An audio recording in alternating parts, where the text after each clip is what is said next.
After attending culinary school in Italy, it's safe to say that I've learned a few things about making Italian gelato. Today, I want to show you how to make Fior Di Latte, which is basically like a basic vanilla gelato flavor.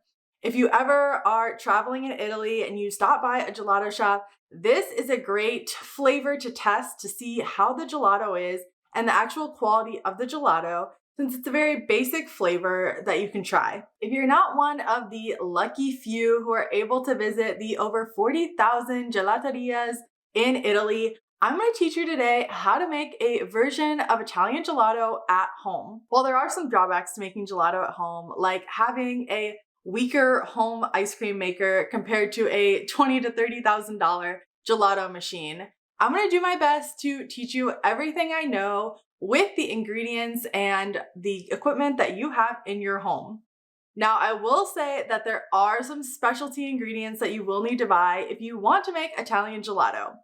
I will link all of those in the description below, but if you aren't up for buying these specialty ingredients, no worries, but I would suggest just sticking with a basic ice cream recipe. I have a lot of those on my site, but if you want to make really delicious, authentic Italian gelato, you need to buy these ingredients. Sorry, there's no other questions. I recipe tested the gelato without some of these ingredients and it just doesn't turn out the same. So definitely take the time to invest in these ingredients. Once you buy them once, you'll have them and you can make a lot of gelato with them. Okay, now before we get into the actual recipe, let's talk about a few of the differences between gelato and ice cream. Gelato is known for its creamy and dense texture, and there are a few ways that it differs from classic American ice cream. First of all, the overrun, which is the amount of air that's incorporated into the gelato, is 25% or under, which is less than a classic ice cream. Next, the gelato is stored a little bit warmer than ice cream, around 5 to 10 degrees Fahrenheit. Another common difference is that gelato uses less fat, and when you go to serve gelato, it's swiped rather than scooped, and when you serve the gelato, you actually want to push the air out to help make it even more dense. Now that you have some basic understandings of Italian gelato, let's get into the ingredients you'll need to make Fior Di Latte gelato. In this recipe, we are using two different types of sugar, both granulated sugar as well as dextrose. And each of these sugars has a little bit different freezing point. So the combination of the two helps give us great consistency, especially right out of the freezer with our gelato to make it very scoopable. Next up, we're using 2% milk and heavy cream, and both of these ingredients are going to add water to our gelato base. Now, the water is essential for helping our gelato freeze when we're churning it in the machine. The other thing that these ingredients do are they help add fat, which is going to give the gelato a great mouthfeel. Additionally, with the dairy products, we're also using skim milk powder, and this is going to help with both the texture and the taste of the gelato. Finally, we have the stabilizers. We're using two different kinds. We're using guar gum and locust bean gum.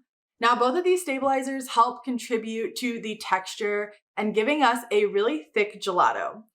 Especially when we are churning the gelato in a home machine, you need these stabilizers if you want that proper texture that you know and love with Italian gelato. With an understanding of all of the ingredients, it's now time to jump into making this Fior Di Latte gelato. Don't forget to subscribe for even more Italian-inspired recipes along with more gelato recipes. And if you're interested in learning how to cook authentic Italian food, definitely check out my ebooks and products below. First, fill a large bowl with ice to use later as an ice bath. You'll want to place a bowl on top of that and then set it aside. We're also going to place a storage container in the freezer so it can get nice and chilled. From here, whisk the dextrose, guar gum, and locust bean gum together in a small mixing bowl. We'll use this a little later, so it's great to already have it ready.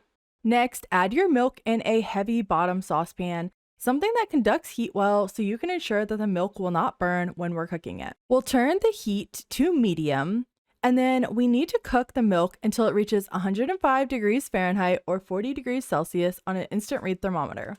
Once it's at the right temperature, whisk in your granulated sugar, and make sure to do this slowly so it's thoroughly mixing into the milk. And then after that, it's time to add in our non-fat milk powder. Now, this can make the gelato base really lumpy if you don't take the time to fully whisk it in. I like to just add a little bit in, whisk, and then continue that process until it's fully dissolved and mixed into the milk. Then you're going to grab that dextrose mixture and we're going to do the same thing, just slowly whisk it into the milk. You can see making a gelato base really isn't that hard, but you just have to take your time and go slowly. At this point, we're going to continue to cook the gelato base, stirring it often to ensure that nothing burns until it reaches 195 degrees Fahrenheit or 90 degrees Celsius on an instant read thermometer. Then remove the saucepan from the heat and whisk in the heavy cream. Now it's time to bring out that ice bath, place a fine mesh strainer on top, and then strain your gelato base. You can see that it's catching some of that milk powder that didn't fully whisk in, and that's exactly why we want to strain it before churning the gelato. Chill the gelato base in the ice bath until it has stopped steaming. Once it's cooled, you can then cover it with plastic wrap. I like to place a plastic wrap over the top of the gelato so it tightly wraps on it and you don't get a skin that has formed when it sits in the refrigerator. After I put that plastic wrap on, I add one more on top just for good measure. Then we're going to place this gelato base into the refrigerator to rest for a full 24 hours. This helps with the flavor and ensures that it's fully cooled before adding it to your ice cream maker. Once you're ready to churn, grab your ice cream machine and then take the gelato base out of the refrigerator. Give it a good whisk one last time to ensure everything is fully incorporated. Then you can pour the gelato base into your ice cream maker and process for about 20 to 25 minutes or according to the manufacturer's instructions. Everybody's machine is a little different, so you'll want to pay attention to the consistency in order to ensure that your gelato has fully churned. If you have a machine that does not have a freezer compressor, don't forget to put your bowl in the freezer 24 hours ahead of churning your gelato. Now, what we're looking for once the gelato has fully churned is a thick and creamy consistency. It will still be on the soft side, so what we'll need to do from here is now transfer it to that chilled container that we had in the freezer, and then it will need to cure or harden for an additional few hours. Be sure to work quickly through this process so you don't get any large ice crystals. Now that our gelato has fully cured, it's time to serve it. To serve, you want to swipe the frozen gelato rather than scoop like we do with ice cream, and then you push it along the side of the container to get the air out. This helps ensure your gelato is really dense and creamy, just like when you've gone to Italy and eaten it in the shops. You can serve this either on a cone or in a bowl, however you prefer. The full recipe, along with tips and tricks, will be linked in the description below.